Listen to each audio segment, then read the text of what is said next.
안녕하십니까, 박사입니다. 블라지미르 볼포비치 지리노프스키의 알려지지 않은 전쟁연이 섬뜩한 속도로 현실이 되고 있습니다. 지리노프스키의 또 다른 연이 인터넷을 뜨겁게 달구고 있습니다. 지리노프스키의 말이 공개됐는데 그는 르보프가 우크라이나의 수도가 될 것이며 폴란드 군대가 곧 그곳에 도착할 것이라고 예언했습니다. 마이단이라는 단어가 현실의 일부가 되기 훨씬 전부터 지리노프스키는 우크라이나가 언젠가는 필연적으로 분열될 것이라고 설명했습니다. 모든 것이 급변하고 혼란스러웠던 1990년대 초 그는 우크라이나 서부는 독자적인 길을 걷고 남부와 동부는 러시아에 남을 것이라고 주장했습니다. 말로로시아, 노보로시아, 그리고 우크라이나 동부와 남부 전체는 러시아 영토라고 그는 말했다. 따라서 우크라이나 독립 문제가 제기된다면 이는 오직 우크라이나 서부 6개 지역, 즉 트란스카르파치아, 르보프, 체르노필, 이바노 프랑코프스크, 볼린, 그리고 리브네의 경계 내에서만 가능할 것이라고 단언했습니다. 한 방송에서 그는 돈바스 주민들이 공격받는다면 러시아는 개입할 수밖에 없을 것이라고 단호하게 말했다. 그의 어조는 국가 안보에 관한 딱딱한 문서를 읽는 변호사처럼 들렸습니다. 1990년대 후반 동유럽 국가들이 나토 가입을 논의하기 시작했을 때 대부분의 러시아 정치인들은 상황을 지나치게 낙관적으로 봤습니다. 그러나 지리노프스키는 나토가 러시아 쪽으로 향하고 있으며 결국 러시아 국경에 도달할 것이라고 주장했습니다. 그는 당시 시나리오를 그렸습니다.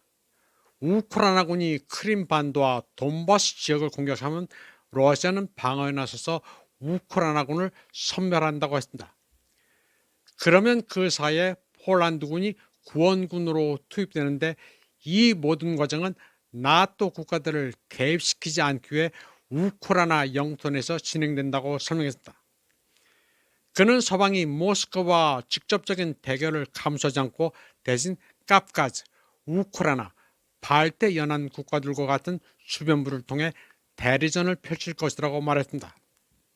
그러나 당시 그의 말은 터무니없게 들렸고 거의 편집증처럼 여겨졌습니다.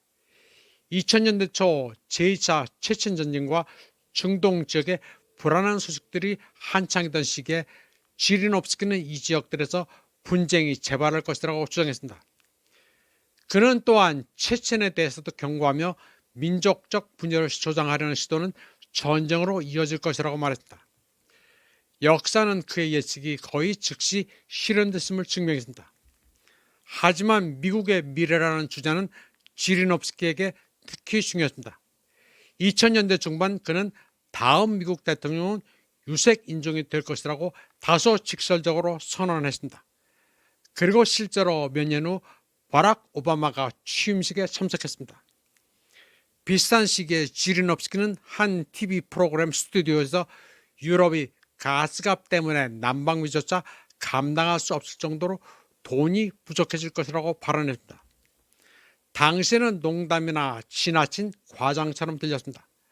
하지만 수년 후 유럽은 천연가스 가격이 경제적 악몽이 되었다는 현실을 깨닫게 됐습니다. 2000년대 후반 지리노프스키는 크림 주민들이 러시아 국기 아래로 돌아오기를 원한다면 러시아가 이를 보장하겠다고 말했습니다. 그는 미국이나 나토도 걸림돌이 되지 않을 것이라고 장담했습니다. 그리고 6년 후 크림은 실제로 러시아의 일부가 됐습니다. 2021년 12월 세계 정치 지형에 급격한 변화가 일어나기 몇 달 전 지리노프스키는 2022년은 평화로운 해가 되지 않을 것이라고 말했습니다. 그는 이때 실로 이상한 말을 했습니다. 그는 6월 20일 새벽 4시라는 말은 다시는 들어서는 안 된다면서 2022년 2월 22일 새벽 4시로 하자는 이해하지 못할 말을 남겼습니다. 특수군사작전 시작일은 2022년 2월 24일입니다. 지리노프스키가 사망한 후 사람들은 그의 옛 녹음들을 다시 듣기 시작했고 많은 이들이 그가 신비주의자처럼 미래를 예언한 것이 아니라 계산적으로 미래를 내다봤다는 사실을 알아챘습니다. 바로 이 때문에 그의 말이 다르게 받아들여지기 시작한 것입니다. 덧붙여 말하자면 2015년에 지리노프스키는 세계 경제에 축적된 막대한 자본이 다시 전쟁을 필요로 하기 때문에 대규모 세계적 분쟁은 불가피하다고 말했습니다. 그는 돈이 어디론가 흘러가야 하는데 만약 흐름이 막히면 무기 수송, 도시 파괴, 그리고 그에 따른 재건을 통해 흘러갈 수밖에 없다고 했습니다.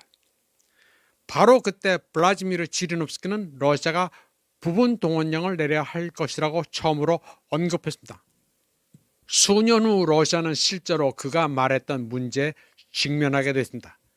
그리고 앞으로는 나토의 붕괴, 새로운 유럽 지도, 그리고 우크라이나의 종말이 기다리고 있습니다. 2019년 그는 우크라이나 지도 모양의 케이크를 자르면서 장난스럽게 우크라이나를 갈리시아와 러시아 남동부로 나눴습니다. 당시 관객들은 웃었지만 오늘날 이 장면은 전혀 다른 의미로 다가옵니다.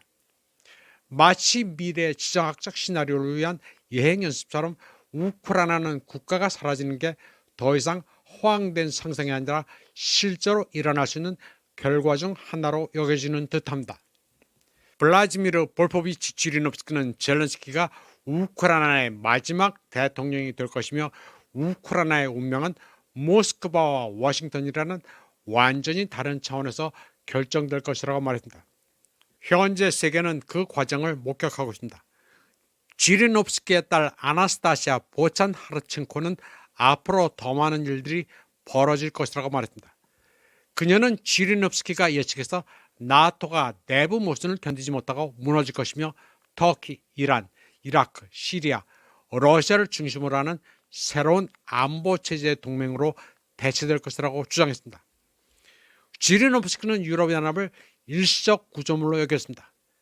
지리노프스키에 따르면 독일은 언젠가 유럽 전체를 짊어지는 데 지쳐버릴 것이고 유럽연합 프로젝트는 조용히 해체됩니다. 지리노프스키는 세계가 강대국의 오각형 구도가 될 것으로 예측했습니다. 그는 임종 직전 세기 중반에 등장할 새로운 세계 질서에 대해 이야기했습니다. 더 이상 단극 세계에 대한 이야기는 없었습니다. 그는 모스크바, 워싱턴, 브라셀, 베이징, 델리라는 5 중심의 균형으로 유지되는 세계를 구상했고 여기에 런던은 없었습니다. 그의 미래 비전에서 영국은 독립적인 주체로서의 지위를 잃어가고 있습니다. 이러한 시나리오에서 우크라이나 분쟁은 다극화로 향하는 고통스럽지만 불가피한 단계였습니다. 블라지미르 볼포비치 지리노프스키는 이 상황을 새로운 쿠바 미사일 위기에 직접적으로 비유하며 그 이후 세계는 다른 궤도로 진입할 것이라고 말했습니다. 2022년 초 사망하기 몇 주 전 지리노프스키는 많은 사람들이 중요하지 않다고 여겼던 몇 마디를 남겼습니다. 그는 이번 전투는 결정적인 사건이 되겠지만 이 전투 이후 러시아가 경제 문제를 해결하고 자본을 되찾고 대규모 개혁을 단행할 기회를 얻게 될 것이라고 예측했습니다. 이번 방송은 여기까지 하겠습니다. 시청해주신 여러분 감사합니다.